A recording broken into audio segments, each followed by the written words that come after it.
Good morning. So we are headed to BennyT today, this morning in Bowling Green, Ohio, and we got that from 7 to 8:30 this morning. So we'll get there, we'll do that, and then we have to head to Toledo to look at some roofs.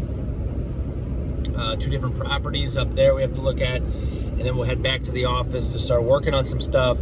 And then we have Chris Rizzio coming down from Ann Arbor, the hailing town of Michigan University, to play me in a game of bubble hockey, to see kind of how I have progressed throughout my bubble hockey journey in preparation of my match against Gary Vaynerchuk on April 4th. So let's do it. All right, so just left the first stop, on the way to the second one.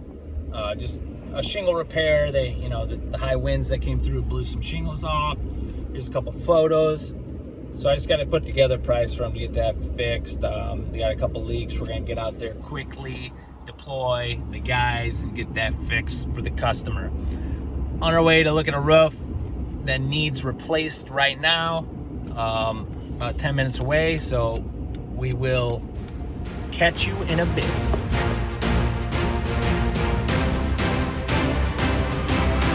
On stop number 2 up on the roof.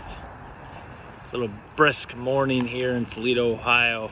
We are here to measure it for a new roof, and also do a core cut and see what systems are currently on it, to know if we have to tear it off or if we could do an overlay. A couple of things stick out initially to me.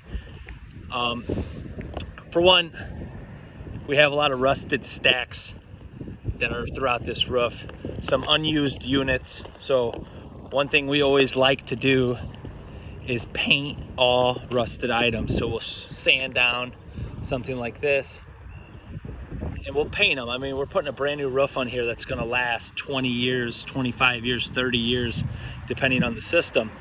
And the last thing that we'd like to happen is to have this customer be all happy with us after we put a brand new roof on, and then 5 years from now has a leak, or 2 years from now has a leak. And it's because the metal has rusted through on these stacks and is now leaking.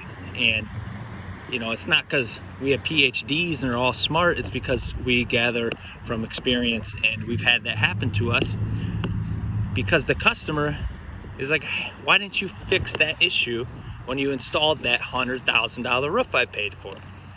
So now we fix that issue as much as we possibly can with painting items that are rusted, including tops of curbs, bases of exhaust fans, and stacks as well. So in addition to that, let's get at the good juicy stuff of this project. So what typically happens, as you can see here on a rubber roof that is fully adhered, is it starts to trampoline or shrink, more or less, on the parapet walls. It's actually shrinking, it's pulling in. The parapet itself is fastened and mechanically fastened on the edge of the building using this termination bar. It then runs down and is fastened to the base of the building using plates and glue and adhesives. And over time, as the rubber gets hot, it tends to shrink. It just happens over time. Rubber's a great product, but over time it does shrink. And eventually you get this trampolining and ballooning. So what happens, as you can see here, snap. That is what will happen to the roof. So we are here before this has happened, which is great, but it will happen. Now you can fasten this down and install patches over your plates and get them some more time in some cases, but I don't believe that is the case here unless we are on a very short time horizon. In addition to that, there's a couple other penetrations installed on this particular building that are not long-term solutions, I would say. Here you can see a spray foamed penetration. You got a new condenser that was installed, and they just took some spray foamed. It was probably a temporary attempt by the tech that installed the condenser line, and they were going to have a roofer come out and fix it, which never happened. All it would have taken was proper flashing. Also, as you can see here, you have another example of ingenuity, I would say, but also an improper way to install a stack.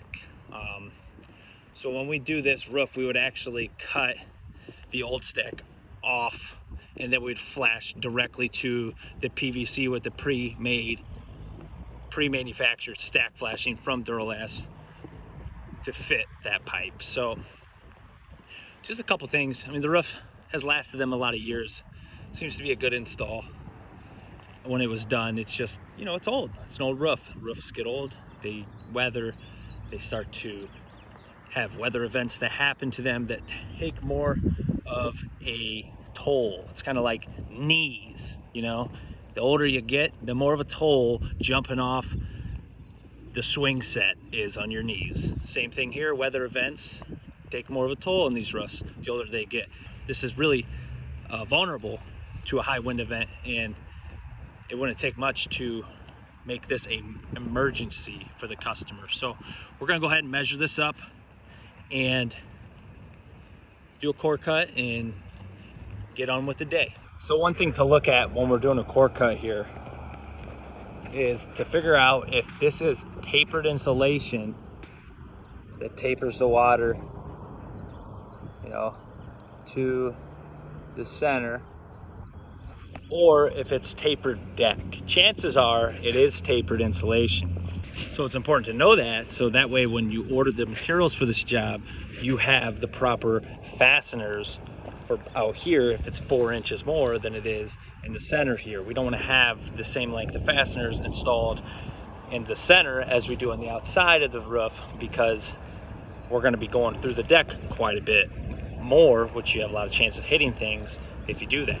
And similarly, you don't want to have too short of fasteners, because then you got to go back to the shop and get them or order them if you don't have them. So it's important that you do your diligence in a system like this that you suspect is tapered.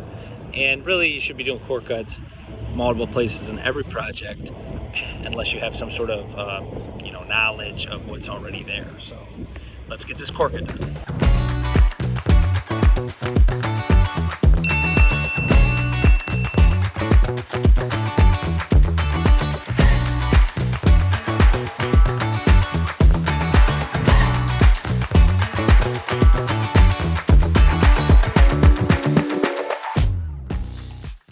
So we're all done at this stop. We're just pulling out here. We're gonna head to the office and get a couple of proposals working on, start replying to some emails, make a couple calls, and then we got Chris Rizzio coming to play bubble hockey.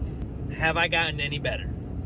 Went and played with some of the best players in the world out in Hanover, Pennsylvania this past weekend. Learned a lot of things. Can I beat Chris?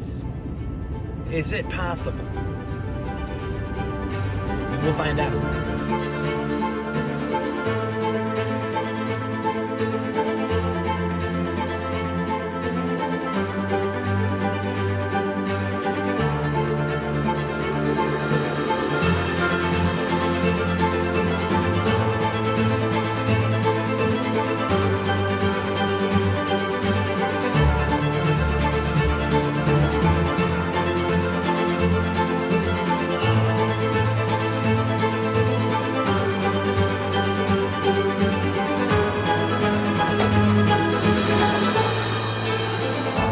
Oh my goodness. First game of the half hour.